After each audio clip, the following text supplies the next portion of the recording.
Amém? A graça e a paz, Igreja de Cristo. A graça e a paz, Igreja do Avivamento. Amém, meus amados? Nós estamos estudando o livro Esforça-te para ganhar almas. E hoje a gente vai meditar um pouco sobre o capítulo 7 desse livro. Esse livro foi indicação do nosso pastor Cleófas. E nós estamos nessa campanha evangelística e justamente nada mais, nada menos que meditar nesse livro que vai nos ensinar como igreja como ganhar almas. E o tema desta noite é como podemos ganhar almas. Como podemos ganhar alma. E eu queria convidar vocês para a gente meditar aqui um versículo no capítulo 9 de Mateus, versículo 36. Já que a gente está estudando esse livro, então geralmente a mensagem de hoje vai ser mais temática. Então a gente vai correr muito na Bíblia.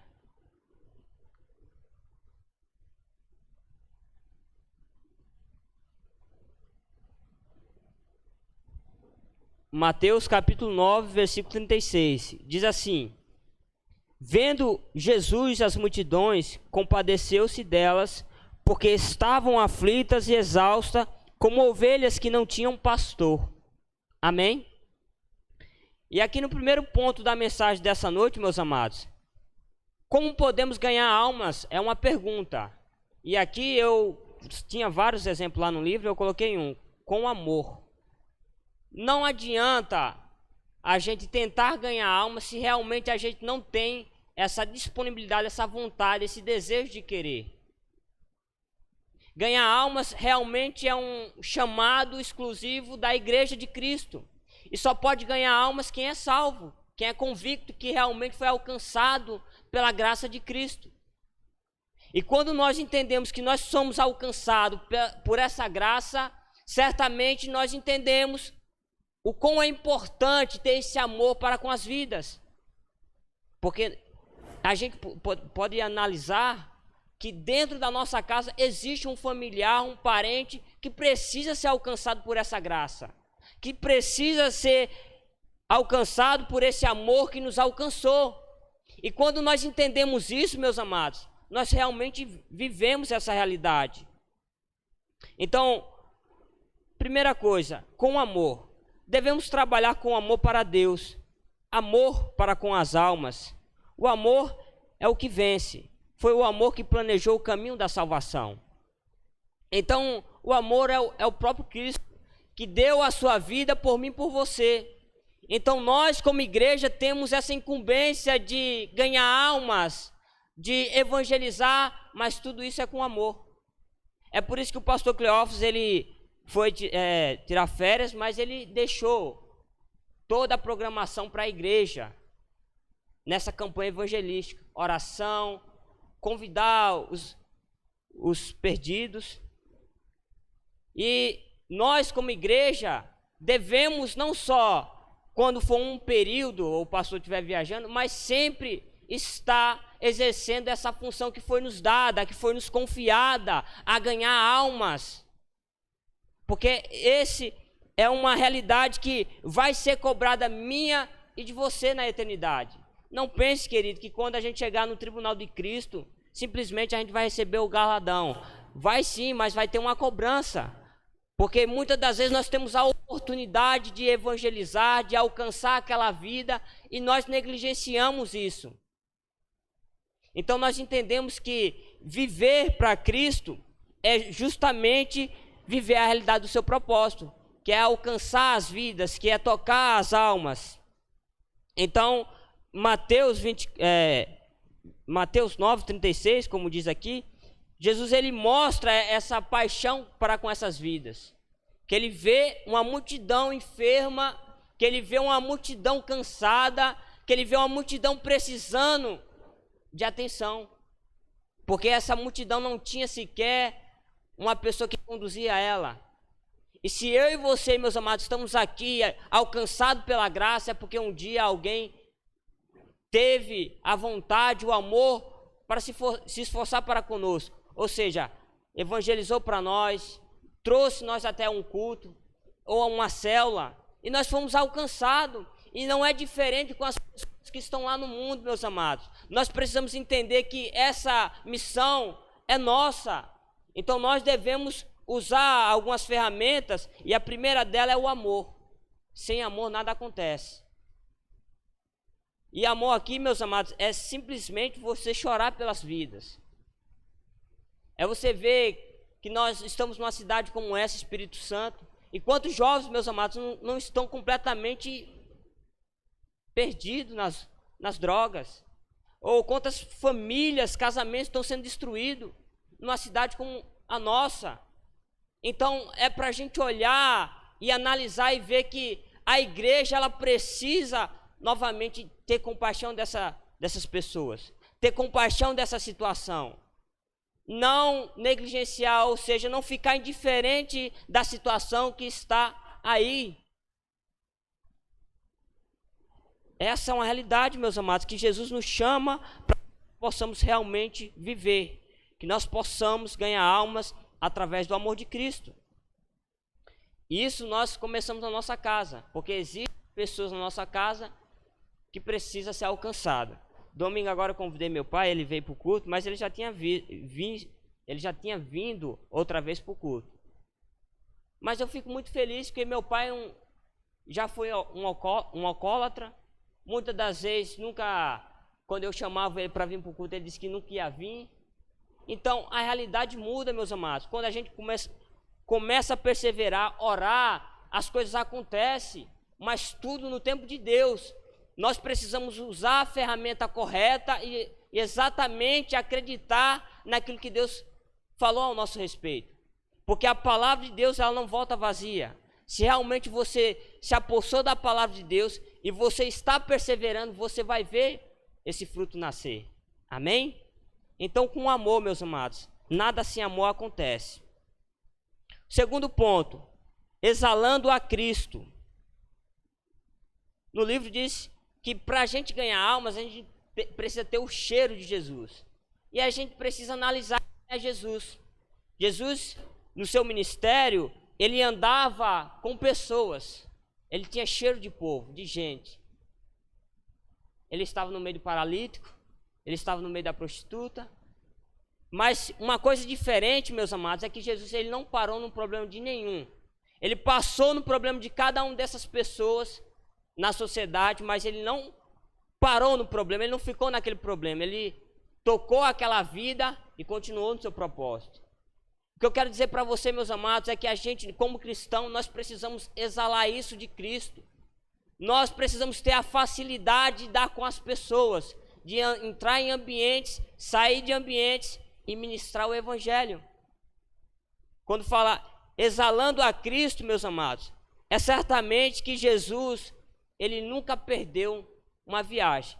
Quando Jesus ele foi sentar lá naquele poço, porque ele sabia que aquela mulher naquela hora, naquele exato momento, ela estava ali. Porque certamente ele sabia que o horário que ela ia, por ela ter um histórico não muito bom, ela ia só naquele período, a meio-dia mais ou menos. Então ela ia naquele período para aquele poço. Então Jesus vai de encontro àquela mulher, ministra no coração dela, fala a realidade da vida dela e mostra o futuro para ela e ganha ela, e restaura ela, e renova ela. Meus amados, se Jesus é o nosso padrão para a gente prosseguir a ganhar vidas, nós não podemos inventar, nós não podemos simplesmente fazer algo diferente daquilo que Jesus fez, porque ele já fez, nós só precisamos copiar aquilo que ele já fez. Então Jesus ele exala o cheiro de pessoas, ele gosta de estar. Você vai ver no ministério de Jesus, ele estava no meio de pessoas. Mas é como eu estou dizendo, ele não parou no problema de nenhum. Não parou no problema da prostituta, do paralítico, da mulher do fluxo do sangue. Não. Ele tocou, ele curou, ele salvou e continuou prosseguindo no seu propósito. É isso que nós devemos fazer. Quantas pessoas estão aí, meus amados, precisando de nós como igreja? E aí a gente começa a analisar o número de pessoas que ficaram depressivas nessa pandemia. Não é normal o número de pessoas que ficaram depressivas nessa pandemia. Aumentou de forma absurda. Quantas pessoas, meus amados, estão depressivas por causa de uma palavra ou por causa de um gesto? Sim, por causa de uma palavra e um gesto elas ficaram depressivas. Elas ficaram angustiadas na sua alma profundamente, e aí agora só uma palavra de vida pode desatar essa pessoa. Ou só um gesto de vida pode desatar a vida dessa pessoa. Então nós como cristãos temos essa responsabilidade de transmitir, exalar Jesus Cristo através do gesto, das palavras, das atitudes, para que as pessoas possam ser alcançadas por esse amor, para que as pessoas possam de fato ser restauradas. Amém? Aleluia. Então Jesus mostra aqui para mim e para você, João capítulo 12, versículo 32. E eu, quando for levantado da terra, atrairei todos a mim. Então Jesus, ele fala aqui no Evangelho de João capítulo 12, versículo 32, que quando ele for levantado, ele atrai todos para ele. Então, se eu e você, uma mini cópia, ou seja, se a gente somos a reprodução de Cristo, certamente a gente precisa atrair as pessoas. As pessoas precisam ter desejo da nossa vida. As pessoas precisam olhar para o casamento, para a vida pessoal, financeira, emocional. Elas precisam desejar isso. É isso que Jesus está falando, meus amados. Quantas pessoas dizem ser cristão, mas as pessoas não veem esse Jesus nelas. E as pessoas não sentem prazer de ser cristão. É disso, meus amados, que nós precisamos voltar à essência. É para que as pessoas realmente possam entender o porquê nós fazemos isso. O para que nós gastamos a nossa vida para isso. As pessoas precisam ter o desejo e querer viver a nossa vida. Por quê? Porque o Cristo verdadeiro vive em nós. E Ele não só vive num culto de domingo. Ele está com a gente na segunda no trabalho, em casa. Aonde a gente estiver exalando a Cristo, o Cristo vai estar conosco. E as pessoas vão se sentir atraídas por isso. E elas vão desejar, meus amados, na minha vida, na sua vida, querer viver esse Cristo, conhecer esse Jesus. Porque é muito bom, meus amados, quando realmente as pessoas verem em nós Jesus Cristo. E aí a gente não pode rotular Jesus Cristo, porque muitas pessoas têm feito isso. Jesus, ele não trabalha só, quando eu entrego a minha vida a Cristo, não é só a vida espiritual, é vida familiar, é vida emocional, é a financeira. Todas as outras áreas têm que andar conforme o ritmo daquilo que eu depositei em Cristo. Então eu preciso, meu amado, mostrar para as pessoas que vale a pena. E as pessoas precisam ter desejo. Eu quero aquele Jesus, eu quero aquela vida. Porque é isso que Jesus prometeu, vida abundante. Mas não foi na eternidade. A eternidade é outra fase. Ele prometeu vida abundante aqui na terra, apesar das dificuldades, apesar das aflições. Então é diante desse cenário, meus amados, que as pessoas têm que olhar para mim, para você e desejar essa vida de Cristo. Então, como podemos ganhar almas? Primeiro, com amor. Segundo, exalando a Cristo. Amém? Terceiro, com perseverança. Não há uma obra em que seja necessário ter algo fixo sem perseverar. Ou seja, não tem como você terminar um projeto na sua vida se você não tiver perseverante, seja em qualquer área. Você precisa focar e lutar até acontecer, até se concretizar. E na vida cristã, meu amado, não é diferente.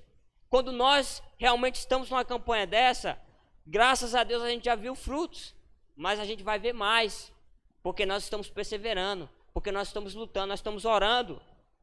E nós vamos ver realmente, antes de terminar essa campanha, mais vidas sendo ganha para Cristo Jesus. mais vidas, famílias sendo restauradas. Então nada acontece sem perseverança.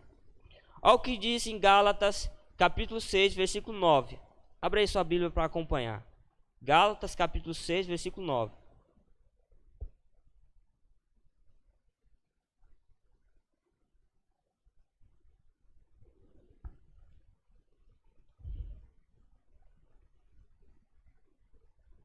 E diz assim a palavra do Eterno: E não nos cansemos de fazer o bem, pois no tempo próprio colheremos, se não desanimarmos. Aleluia. Então, meus amados, a gente vê aqui, se a gente perseverar, nós vamos ver o fruto. E aí agora eu quero trazer para a sua vida individual. Se você está orando por um parente, se você está derramando lágrima, não pense em você que Deus está indiferente, ou não pense em você que Deus está demorando. Mas na hora oportuna, essa pessoa vai estar aqui. Na hora oportuna, essa pessoa vai ser alcançada pelo amor de Cristo, porque existiu uma pessoa perseverando, porque existiu uma pessoa que estava orando por essa pessoa. Então nós vemos o poder da perseverança, a importância de nós não desanimarmos diante da situação. E eu vou dizer uma coisa: quando a gente achar que não vai ter mais solução, aí Deus age, porque Ele trabalha nesse cenário. Porque muitas das vezes nós achamos que o cenário favorável é aquilo que os nossos olhos vê. Ah, meu marido está bebendo muito, ah, meu filho está... E quando está nesse cenário, é aí que Deus ele age. Porque Deus, ele faz justamente ao contrário daquilo que os nossos olhos vê. Quando o homem não dá mais nada, quando o homem não dá mais possibilidade alguma, aí Deus vai lá e age e transforma e muda a situação, e muda a realidade. É assim que o nosso Deus faz, meu amado. Então nós não podemos deixar de perseverar, nós não podemos deixar de lutar, porque nós acreditamos no Deus que nós servimos. A nossa fé não é em vão, a nossa fé é depositada num Deus que tudo pode e tudo faz. Em Apocalipse capítulo 14, versículo 2 diz assim: Aqui está a perseverança dos santos, que quem obedece os mandamentos de Deus permanece fiel a Jesus. Então a fidelidade vem com perseverança. Quando você persevera naquilo, a sua fidelidade aumenta com Deus. Se você tem um propósito com Deus e você permanece fiel naquele propósito, essa perseverança ela vai gerar em você um nível de fidelidade maior daquilo que você está normalmente ter com Deus. Ou seja, se sua fidelidade com Deus é razoável, quando você está num propósito com perseverança, você entra em outro nível. Porque é isso que a palavra de Deus está falando para mim e para você. Amém? Com sabedoria. Então a gente precisa ganhar almas com amor, exalando a Cristo, com perseverança. E o quarto ponto é com sabedoria. O cristão que deseja ganhar muitas almas para Cristo deve ter muita sabedoria. E aqui entra estratégia. Eu vou ler a outra parte. Não devemos demonstrar qualquer tipo de religiosidade, superioridade, pois isso não é sabedoria. E aqui entra, muitas das vezes, meus amados, quando você vai abrir uma cela, ou se você vai evangelizar, enfim, você vai usar uma estratégia. Se você é uma pessoa que trabalha na educação e você tem contato com muitas pessoas, você pode usar esse meio para você abrir uma cela, para ganhar vidas.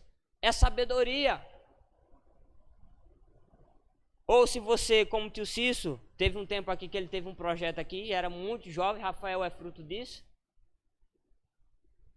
Então, sabedoria. Então você vai usar as ferramentas que você tem para alcançar aquelas pessoas.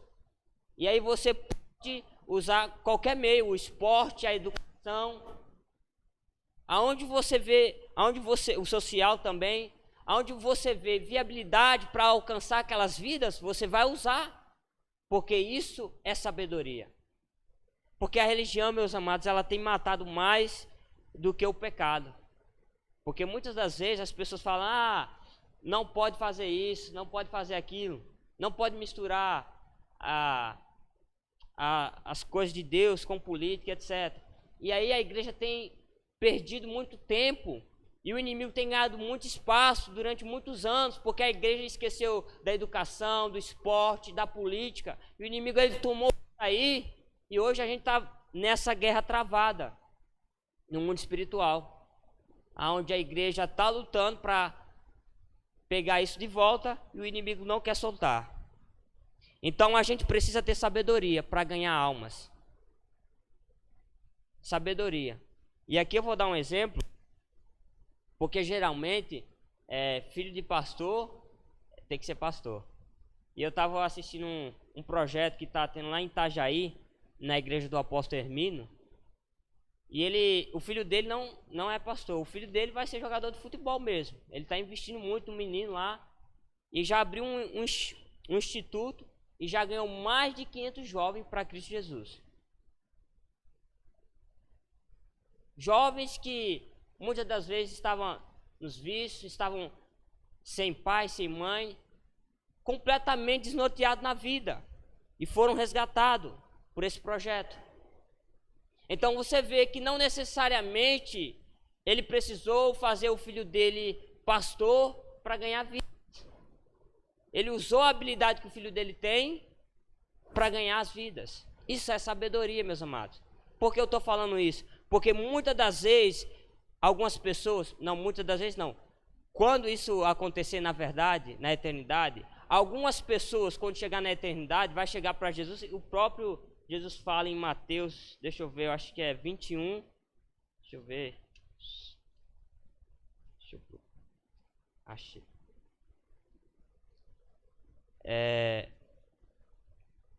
Mateus 7, 21 que fala, em teu nome eu expulsei demônios, em teu nome eu fiz isso, e Jesus, apartai-vos de mim que eu não vos conheço. Ou seja, muitas pessoas vão chegar na eternidade e vai dizer assim para Deus, Deus, aquela igreja que o Senhor me deu. Aí Deus, eu não dei igreja para você coisa nenhuma, rapaz. Eu queria que você fosse um empresário. E você que ser pastor, eu não designei você pastor, apóstolo.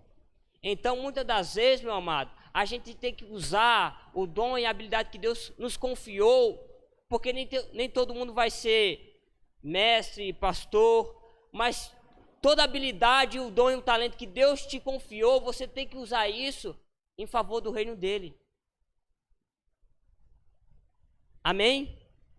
Porque Deus ele não perde a viagem. Se Deus ele confiou, se Deus colocou algo em você, é porque certamente ele confia que você vai multiplicar isso. E não importa se você está em uma situação, seja lá diferente da pessoa que está ministrando ou da pessoa que está orando. Não. Se realmente Deus colocou isso sobre você, confiou isso, seja um dom na educação, seja um dom social, seja o que for, então multiplique. Porque certamente seu galardão vai ser grande na eternidade. Então a gente vê que através desse projeto, 500 jovens já foram alcançados por Cristo, porque a estratégia de sabedoria foi usada aí. Então nós devemos usar a sabedoria, meus amados, para ganhar almas. Porque muitas das vezes a religião ela não permite usar esses meios, e aí a gente quer rotular a maneira como Deus trabalha. E aí a gente quer determinar como é que Deus vai agir na vida do indivíduo. E Deus ele não é cristão. Deus ele é amor. Deus ele não tem religião. Amém?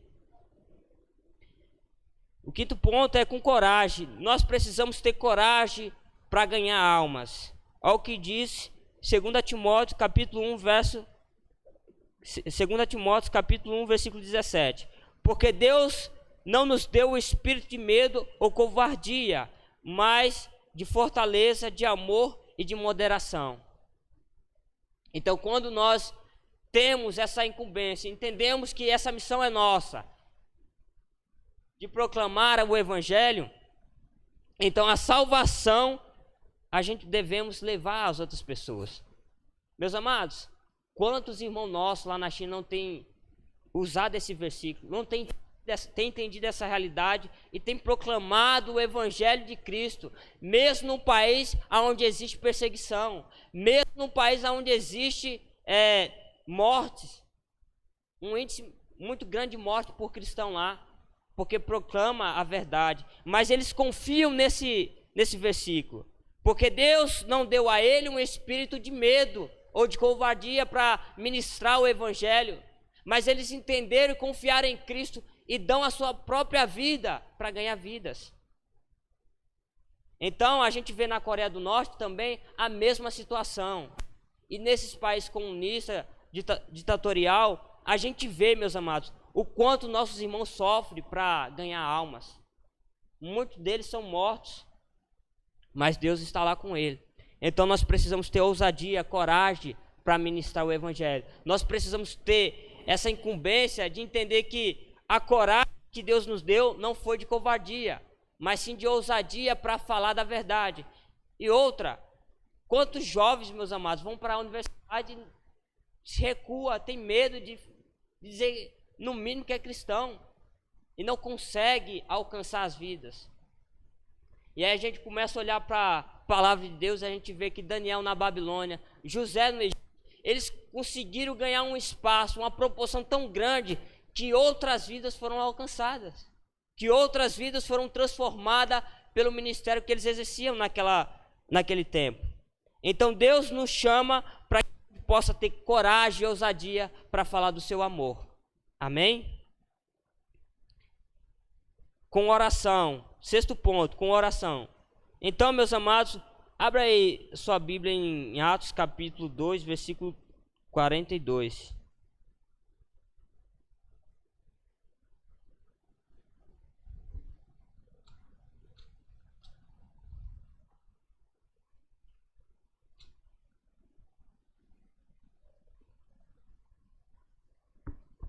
Então, Atos 2, versículo 42 diz assim: e a perseverança na doutrina dos apóstolos, na comunhão, no partir do pão e nas orações. Então, meus amados, isso aqui é o início da igreja. Sem oração nada acontece no mundo espiritual. Sem oração, meus amados, pode ter certeza que você não vai ver nada. Eu vou dar um exemplo. Se você está de uma resposta de Deus para a sua vida, seja em qualquer área, e você sabe que a sua capacidade humana não é capaz de reverter essa situação, e só um milagre de Deus, você precisa orar. Não existe outra ferramenta a não ser o poder da oração. Amém? Então a oração também é um poder para que a gente possa perseverar e alcançar as vidas. É a principal ferramenta, meus amados. Quando nós ativamos o mundo espiritual através de lágrimas, de oração, as cadeias vão se quebrando, as correntes vão se quebrando. E aquelas pessoas que estão completamente presas no mundo das trevas, elas vão sendo liberadas, elas vão sendo alcançadas pela graça, porque existem pessoas intercedendo por ela.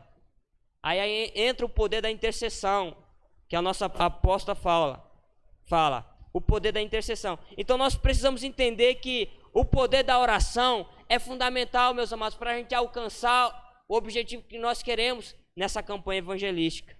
E nós não podemos recuar na oração. Amém? E por último, para finalizar, o conhecimento bíblico. Não tem como você falar ou tentar falar de Cristo sem ter o conhecimento bíblico.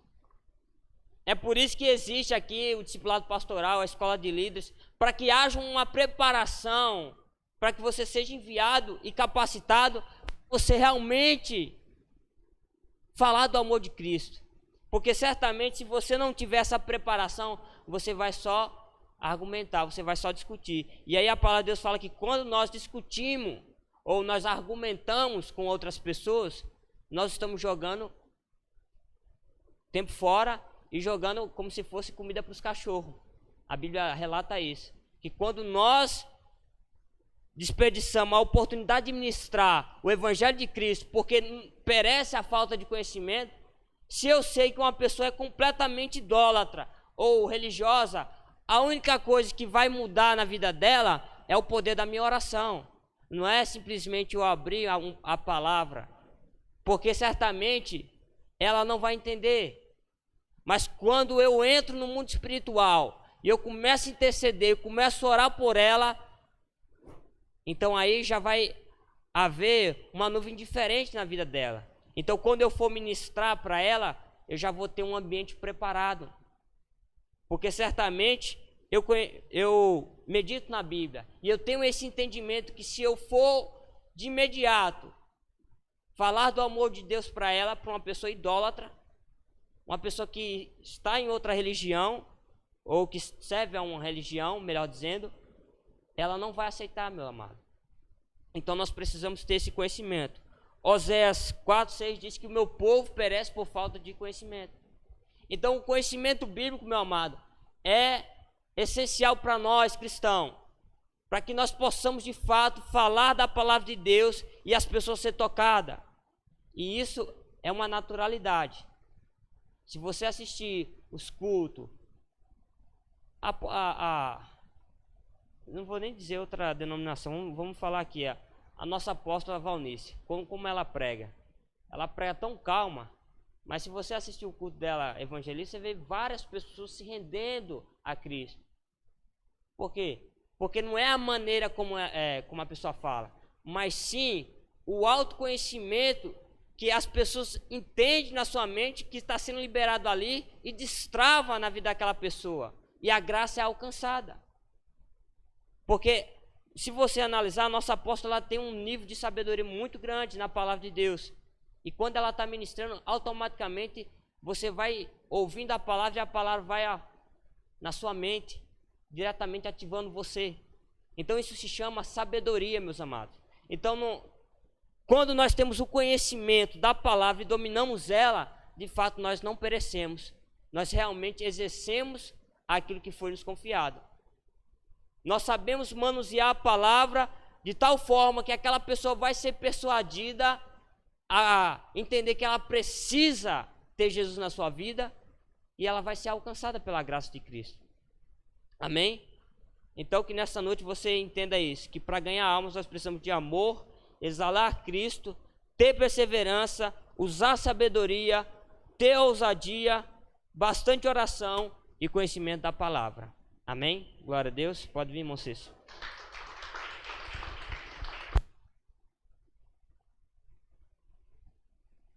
Amém. Glória a Deus.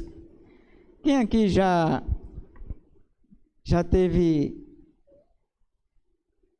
passou por isso, assim, de passar por uma pessoa e dizer assim: eu conheci que você é crente. Quem aqui já aconteceu? Aconteceu com alguém?